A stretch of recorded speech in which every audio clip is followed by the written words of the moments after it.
The clock on the wall was a merciless observer, its ticking a slow, deliberate countdown to midnight. In her small, threadbare apartment, Clara Evans saw the hands converge, a silent acknowledgement of another day survived. But survival was a fragile thing. At precisely 12:01, the splintering of wood shattered the quiet. The flimsy door to her world was kicked open, and the monster from her past filled the frame. Her stepfather, Rick, stood there, his eyes wild with a familiar, terrifying greed. Behind him, a shadow detached itself from the hallway's gloom. Her mother, Brenda, her face a mask of cold indifference. This was not a rescue. This was an audience. "Where is it, you little rat?" Rick's voice was a gravelly roar that seemed to shake the very foundations of the room. Clara scrambled backward, her heart a frantic drum against her ribs. She knew what he wanted. The one thing she had left of her real father, the only person who had ever shown her true kindness. He lunged, his large hands grabbing her, shaking her like a rag doll. "The locket. Give it to me now." She refused. A silent, defiant shake of her head was her only answer. The first blow was a blur of motion and a starburst of pain against her cheek. He hit her again, and again, his rage escalating with every denial. Then he grabbed her arm, twisting it with a sickening pop that echoed in the sudden silence. An agony unlike anything she had ever known ripped through her, a white-hot fire that stole her breath. Her shoulder was dislocated. Through a haze of tears and pain, she saw her mother's face, impassive, watching as her own daughter crumpled to the floor. As darkness began to claim the edges of her vision, Clara's last conscious thought was of the small, cool weight of the locket, still hidden, still safe. They thought she was just a weak, worthless orphan. They had no idea that the secret she protected, the legacy she unknowingly carried, was not just the key to her survival, but the very weapon that would bring their entire cruel world crashing down. And what happens next isn't just a story of revenge. It's a story of karmic justice so complete, it will leave you breathless.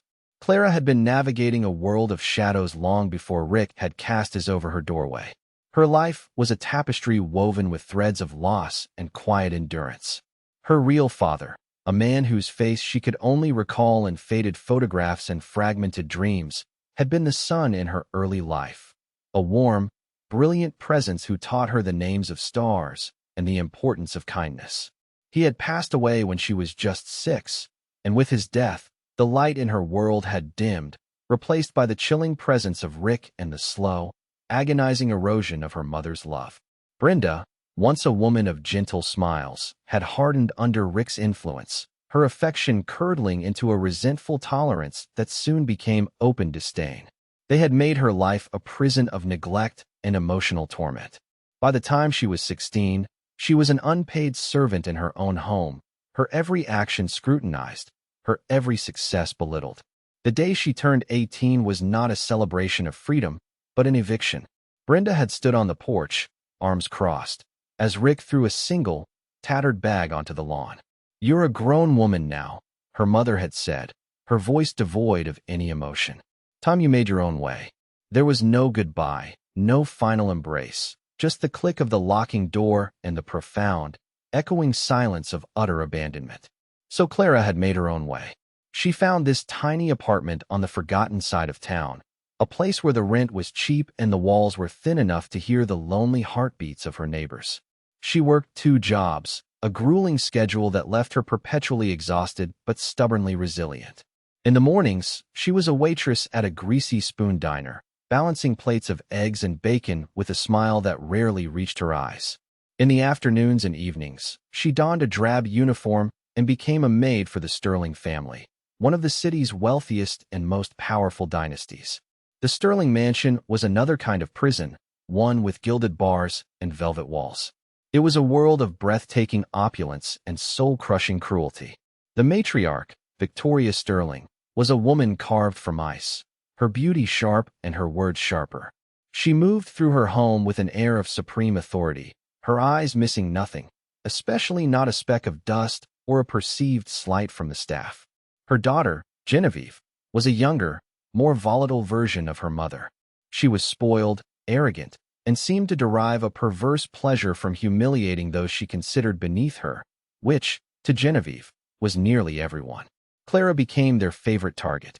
Her quiet dignity seemed to provoke them, her refusal to break under their daily barrage of insults a silent challenge they were determined to win.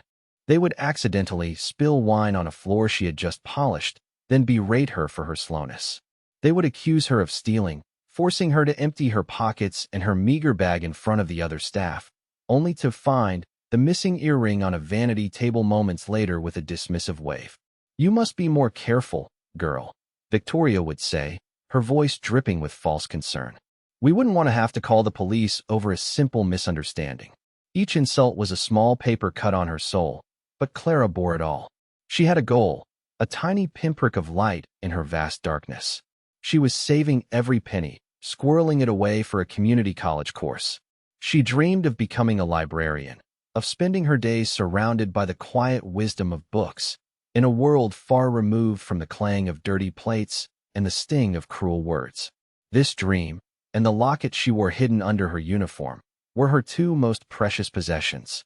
The locket was simple, a small, silver oval tarnished with age. Her father had given it to her on her 5th birthday. "This will always keep you safe, my little star," he had whispered, his voice warm and full of love. She never took it off. It was a tangible link to a time when she was loved, a silent promise that she was not as worthless as the world wanted her to believe. She never understood why Rick had become so obsessed with it. For years, he had tried to take it, first with wheedling promises, then with threats. His fixation had only grown more intense over time, morphing into a dangerous mania. She knew it held sentimental value, but to him, it was something more. It was a key, a prize he was willing to kill for. And so, on that fateful night, he had come for it. The aftermath of his attack was a landscape of pain. The world swam back into focus slowly, the sharp, throbbing agony in her shoulder a brutal anchor to reality. She was on the cold linoleum floor of her kitchen, the broken pieces of her front door a testament to the violence that had invaded her sanctuary. He hadn't found the locket.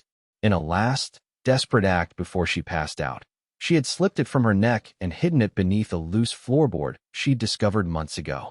Her mother and stepfather were gone.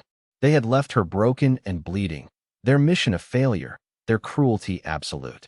A wave of nausea and despair washed over her. Her mother had watched. She had stood by and watched as Rick brutalized her, her silence a more profound betrayal than any blow. In that moment, something inside Clara shifted. The quiet endurance that had defined her life began to smolder, igniting a spark of cold, hard resolve. It was no longer enough to survive. It was no longer enough to escape. She needed to understand. Why this locket? What secret did it hold that was worth such monstrous violence? She gritted her teeth against the pain, her good arm shaking as she pushed herself up. The fight for her future had just begun, but first, she had to unlock the secrets of her past.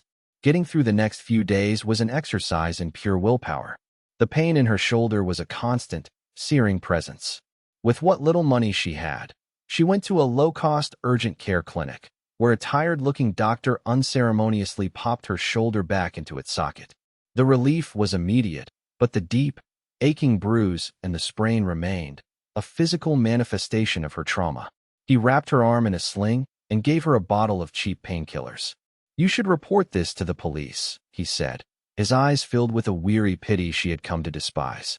Clara just nodded, knowing it was impossible. What could she say? That her own mother had sanctioned the attack? Who would believe her against Rick, a man who could charm his way out of any trouble? It would be her word against theirs, and her word had never been worth much to anyone. She returned to her broken apartment and nailed a piece of plywood over the shattered door frame. It was a temporary fix, a flimsy barrier against a world that felt increasingly hostile. Sleep offered no escape, her nights filled with nightmares of Rick's contorted face and her mother's empty eyes. Her jobs were a necessity she couldn't afford to lose, so she swallowed the painkillers, hid her sling under a loose-fitting cardigan, and went back to work. At the diner, her slowed pace and the pained winces she couldn't always hide earned her little sympathy from her boss. But the regular customers, a cast of weary, working-class people, showed her a quiet kindness. An old man left her a larger tip. A mother of 3 told her to sit for a moment while she cleared her own table. These small gestures were bombs on her raw nerves. tiny reminders that not all of humanity was cruel. The Sterling mansion, however, was a different story. Her injury was a weakness, and to Victoria and Genevieve, weakness was an invitation for attack. "What is the matter with you, girl?" Victoria snapped when Clara, using only her good arm, struggled to lift a heavy tray. "If you cannot perform your duties, perhaps you shouldn't be here at all." Genevieve was even more vicious. She found Clara carefully dusting a collection of porcelain figurines, her movements slow and deliberate to avoid jostling her injured shoulder. "For heaven's sake, are you moving in slow motion?" Genevieve sneered, snatching a delicate shepherdess from the shelf. "My grandmother could do this faster, and she's been dead for 10 years. She tossed the figurine back onto the shelf with careless disdain. It teetered for a moment before crashing to the marble floor, shattering into a dozen pieces. Genevieve's eyes widened, not with remorse, but with a cruel, calculating opportunity. "Mother!" she shrieked, her voice echoing through the grand hallway. "Mother, come quickly! The maid has broken grandmother's favorite piece." Victoria swept into the room, her face a thundercloud. She looked from the shattered porcelain to Clara's pale, shocked face. "You clumsy, worthless creature," Victoria hissed, her voice low and venomous. "That was a priceless antique. It's worth more than you will ever make in your miserable life."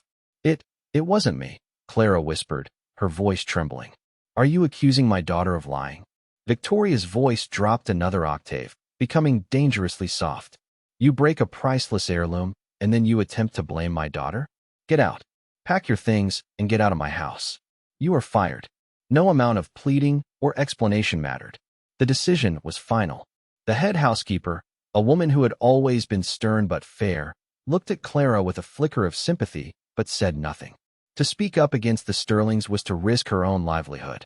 Clara was escorted out the service entrance, her final paycheck shoved into her hand, the amount docked for the damage she had supposedly caused.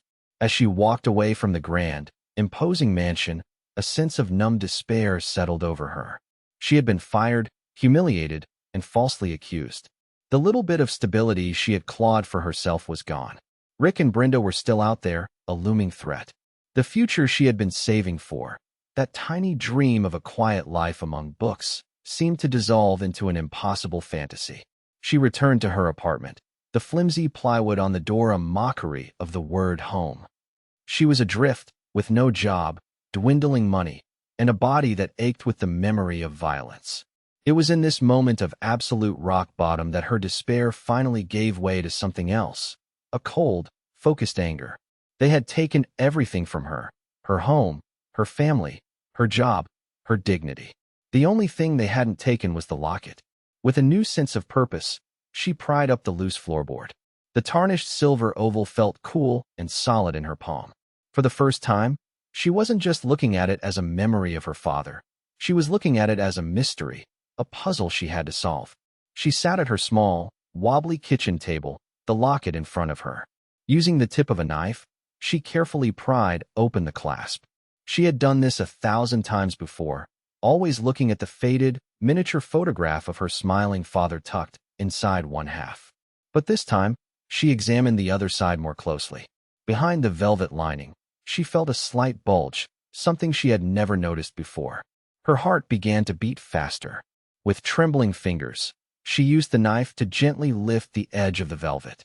Tucked underneath was a tiny, intricately folded piece of paper, yellowed with age. It was no bigger than her thumbnail. She carefully unfolded it. It wasn't a note. It wasn't a message of love. It was something else entirely. Drawn in faded ink was a strange symbol, a stylized lion's head inside a circle, and beneath it, a sequence of numbers and letters, LB 734C. She stared at the paper, a thrill of fear and excitement coursing through her. This had to be it. This was the secret Rick was willing to brutalize her for. But what did it mean? A symbol and a code. It felt like a page ripped from a spy novel, completely alien to her simple, difficult life. She had no idea what to do next, but for the first time in a very long time, she felt a flicker of hope. This piece of paper was a weapon, and she was determined to learn how to use it. The Sterlings, Rick, her mother, they had all underestimated her. They saw a quiet, broken maid. They were about to discover the resilient, determined daughter of a man who had clearly left behind a far greater legacy than just a silver locket. And as you can imagine, the journey to uncovering this legacy was about to lead her into a world of power and wealth she could never have dreamed of. Clara's quest began in the one place that had always felt like a sanctuary, the public library. He showed her the sequence, pressing 5 small, almost invisible indentations around the lock in a pattern. There was a soft click, and the small door swung open. Inside was a simple, medium-sized metal box. Mr. Blackwood slid it out and placed it on a small viewing table in the center of the vault. "I will leave you to your privacy," he said with a respectful nod, and retreated up the stairs, leaving Clara alone with the legacy of the father she barely knew. Her hands trembled as she lifted the lid. She didn't know what to expect. Gold, jewels, cash. The contents were far more mundane, and yet infinitely more powerful. There were no riches inside, just a stack of documents, a few faded blueprints, and a thick, sealed envelope with her name, Clara, written on it in her father's elegant script. She opened the letter first. Her eyes filled with tears as she read the words of a man reaching out to his daughter from beyond the grave. He wrote of his love for her, of his hopes for her future. And then, he explained everything. Daniel Evans had been a brilliant geological engineer and inventor.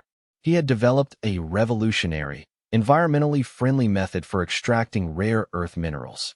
He had discovered a massive, untapped deposit of these minerals on a piece of seemingly worthless, remote land he had inherited from his grandfather. This discovery was his life's work, a legacy that could power the next generation of technology and make his family wealthy for generations. But he had been betrayed. He had brought his discovery to a major corporation for partnership and funding, Sterling Industries. He had trusted them. Instead, they had used their army of lawyers to exploit a loophole in his provisional patents, effectively stealing his technology and his research. They tried to buy his land for a pittance, but he refused. They began a campaign of harassment and intimidation to wear him down. The letter spoke of his growing fear, his sense of being hunted. He feared for his life, and, more importantly, for hers. "If you are reading this, my little star," he wrote, "it means something has happened to me. They may have taken my life, but they cannot take your birthright. The deed to the land is in this box. It is legally and indisputably yours. Do not let them have it. It is your future. Use it to build a life of joy and purpose. Be kind, be strong, and know that I have always, always loved you." Beneath the letter was the deed, an official, notarized document granting ownership of several hundred acres of land in a place called Willow Creek to Clara Evans upon her 21st birthday. And under that were his original research notes and the damning evidence of Sterling Industries' corporate theft, memos, copies of their correspondence, and a detailed timeline of their fraud. It all clicked into place with a horrifying clarity. Sterling Industries, the family she had been cleaning up after, the people who had humiliated and fired her, were the very same people who had destroyed her father and stolen his legacy. And Rick and Brenda? The letter mentioned a disgruntled junior associate at Sterling named Rick and his secretary girlfriend, Brenda. They had been low-level players who knew just enough about the land's potential to be dangerous. They must have known Daniel had a daughter and had been plotting all these years to get their hands on the one thing that could lead to the deed, the locket. Her father's death, which had been ruled a tragic car accident, suddenly felt far more sinister. Clara sat back, the documents spread before her, the cold metal of the vault a stark contrast to the fire of rage and purpose now burning within her. This was so much bigger than a simple inheritance. This was about justice. Justice for her father. Justice for the life that had been stolen from her. She now held the proof, the deed, the truth. She was no longer a helpless victim. She was the heir to a fortune, and she held the weapon that could bring the entire Sterling Empire to its knees. She carefully packed the box, walked up the stairs, and met Mr. Blackwood's waiting gaze. The look on her face was no longer one of fear or confusion. It was the look of a queen who had just found her crown and was ready to go to war. Mr. Blackwood listened intently as Clara, her voice steady and clear, laid out the entire story. She told him of her father's letter, the stolen patents, the land, and the connection to Sterling Industries. She explained the constant torment from Victoria and Genevieve, the false accusation that led to her firing, and the brutal attack by Rick and Brenda. She left out no detail, her narrative a tapestry of corporate greed, domestic terror, and personal resilience. The old lawyer didn't interrupt. He simply watched her, his sharp eyes missing nothing, a deep frown etching itself onto his brow. When she finished, there was a long silence in the mahogany-paneled office. Daniel Evans was a good man, Mr. Blackwood finally said, his voice rumbling with a righteous anger. He spoke of his work with such passion, and he spoke of you with a love that was immense. I always suspected foul play in his death, but I had no proof. The Sterlings have a long reach and a dark history. They have been buying up land around Willow Creek for years, trying to consolidate the entire area, but your father's plot was the linchpin. They could never acquire it. He looked at the documents spread on his desk, the deed, the research, the evidence of fraud. Well, it seems the linchpin has a will of iron. He leaned forward, his professional demeanor returning, but now it was fueled by a personal fire. Miss Evans, Clara, you are in an extremely powerful position. You hold two things the Sterlings want and fear above all else: the deed to the land that is the key to their future profits, and the proof of the fraud that could destroy their reputation and their company. They will not take this lying down. When they discover you are Daniel's heir, they will come after you with everything they have. Their legal team is an army. Then I'll need an army of my own, Clara said, her voice firm. A slow smile spread across Mr. Blackwood's face. Indeed. And while I may be retired, I still know a few good generals. We will not just defend. We will attack. The next few weeks were a whirlwind of activity. Mr. Blackwood, reinvigorated by a battle for justice that reminded him of his younger days, made a series of phone calls. He assembled a small, elite legal team, lawyers who owed him favors and relished the chance to take on a corporate Goliath like Sterling Industries. For Clara's safety, he moved her out of her dilapidated apartment and into a secure, discreet guest house he owned. For the first time in years, she slept behind a door with a real lock, a door that wasn't broken. The first move was a quiet one. Mr. Blackwood's team filed a motion to officially execute the terms of Daniel Evans's estate, transferring the Willow Creek property into Clara's name. It was a routine legal filing, but they knew it would act as a tripwire, alerting the vast intelligence network of Sterling Industries. It didn't take long. Less than a week later, a crisp, intimidating letter arrived from Sterling's legal department. It was a cease and desist, filled with threats and accusations, claiming their firm had a long-standing option to purchase the land, and that Clara's claim was fraudulent. They demanded she relinquish the deed immediately or face the full legal consequences. The first shots have been fired, Mr. Blackwood said, tossing the letter onto his desk with contempt. They think they can bully a young woman they believe is poor and alone. They have no idea what we have in store for them. While the legal battle simmered, Mr. Blackwood helped Clara take care of another, more personal matter. They went to the police, not to the local precinct, but to a high-level detective Mr. Blackwood knew and trusted. With a lawyer by her side, Clara gave her statement about the assault. She provided the date, the time, the details of the attack by Rick, and the chilling fact that her mother, Brenda, had been a compliant witness. Mr. Blackwood presented the doctor's report from the urgent care clinic as evidence of her injuries. The detective, seeing she was well represented and credible, opened an official investigation. Warrants were issued for Rick and Brenda's arrest on charges of aggravated assault and breaking and entering. Meanwhile, the Sterling family was growing agitated. Their lawyers reported that the claim on the land was legitimate, and the heir was a young woman named Clara Evans. The name meant nothing to them at first. It was just an obstacle, an annoyance to be crushed. Victoria ordered her team to dig up everything they could on this mysterious heir. She wanted leverage, a weakness, something she could use to force a sale or discredit the claim. The report that came back landed on Victoria's desk like a grenade. It included a photo, a grainy, black-and-white picture from a DMV record. Victoria Sterling stared at the face, and the blood drained from her own. It couldn't be. It was impossible. But there was no mistaking it.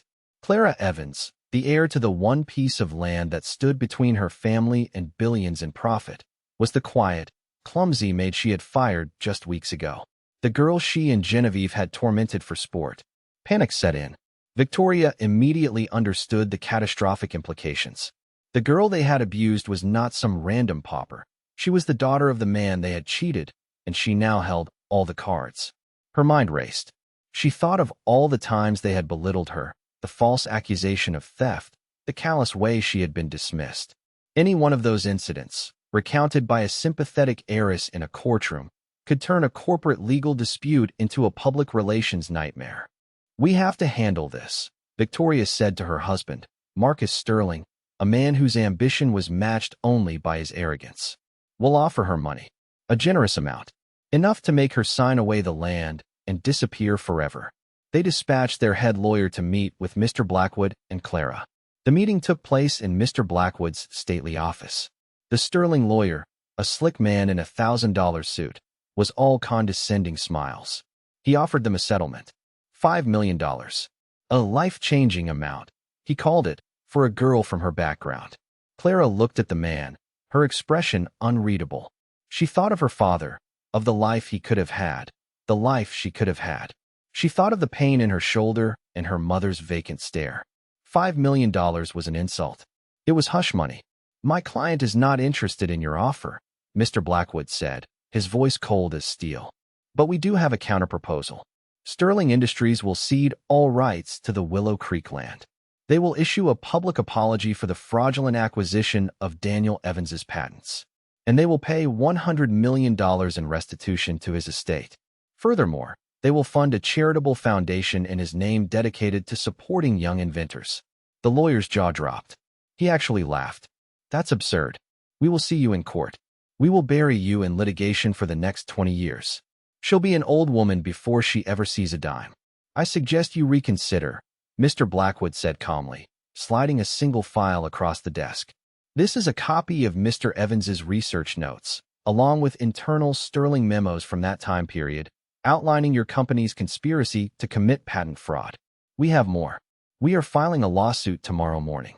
I think the media will be very interested in the story of the billionaire corporation that cheated a brilliant inventor, had him killed, and then proceeded to abuse his orphan daughter when she came to work for them as a maid. How do you think your stockholders will react to that headline?" The lawyer's face went white. He grabbed the file and left without another word. The war had escalated.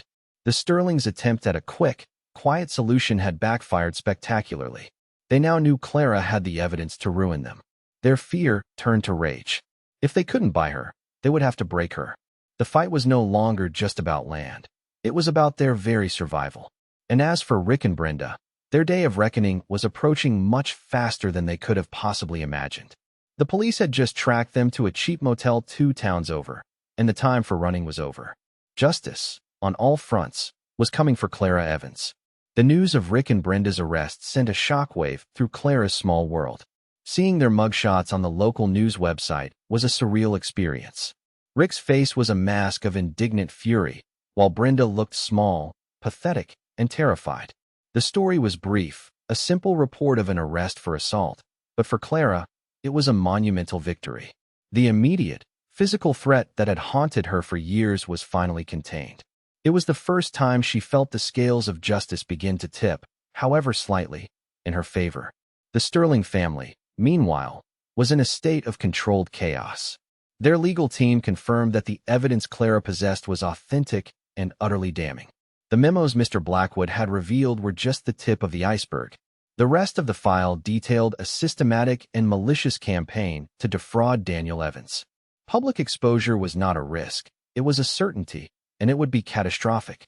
The Sterling brand, so carefully cultivated over generations to represent integrity and success, would be shattered overnight. Their stock would plummet.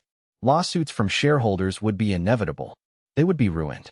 Marcus and Victoria Sterling, cornered and desperate, decided on a 2-pronged attack. Publicly, their lawyers would fight, filing countersuits and motions to delay, burying Clara's case in a mountain of paperwork. Privately, they would resort to the same dirty tactics they had used on her father. They hired private investigators to tail Clara, to dig for any dirt they could find, to intimidate her. They wanted to isolate her, to make her feel as helpless as she had been when she was their maid. But Clara was no longer that girl. She was protected by Mr. Blackwood's resources and fortified by her own resolve. The investigators found nothing but a life of quiet hardship and unimpeachable integrity. The intimidation attempts, suspicious cars parked outside her guest house, anonymous, threatening phone calls, were unsettling, but she refused to be cowed. "They're acting like cornered animals," Mr. Blackwood observed. "And cornered animals are at their most dangerous just before the end." The turning point came from an unexpected source. Genevieve Sterling, raised in a cocoon of privilege and arrogance, did not handle the pressure well. Her lavish lifestyle, funded by the family fortune, was suddenly under threat. The whispers in her elite social circles started, the sidelong glances, the sudden chill from friends who could smell a scandal brewing. Her identity was so tied to the Sterling name and its associated power that the thought of losing it sent her into a tailspin. In a fit of pique and utter foolishness, Genevieve decided to confront Clara directly. She found out where Clara was staying and showed up unannounced, slipping past the gate when another car was leaving. She found Clara walking in the guest house garden, a book in her hand. "You," Genevieve spat, her beautiful face twisted with rage. "You're trying to ruin us. After everything we did for you, giving you a job, this is how you repay us?" Clara looked at her, not with fear, but with a calm, pitying detachment. "You gave me a job so you could have someone to torment. You don't know the first thing about gratitude or repayment. My family built an empire." Genevieve shrieked, her voice rising. "And you, a pathetic little maid, think you can just waltz in and take it all away? It's our money. It's our land." "It was never your land," Clara said softly. "It was my father's. And your family didn't just take it. They destroyed him for it. You talk about empires, but yours is built on a foundation of lies and theft. And that foundation is crumbling." Genevieve, unhinged by Clara's composure, lunged at her. "I'll kill you," she screamed. But her attack was clumsy, fueled by rage rather than strength. Clara simply sidestepped her, and Genevieve stumbled, falling onto the manicured lawn in an undignified heap. At that moment, Mr. Blackwood's security guard, alerted to the breach, came running. He pulled a sobbing, hysterical Genevieve to her feet. And what neither of them knew was that Mr. Blackwood, ever cautious, had security cameras covering the grounds. The entire, unhinged confrontation, including Genevieve's assault and her screamed confession, "It's our land," was captured in high-definition video. It was the final nail in the Sterling's coffin. With this new piece of evidence, Mr. Blackwood went for the jugular. He bypassed the civil courts and took the evidence of fraud, conspiracy, and witness intimidation to the district attorney. The case was no longer just about money.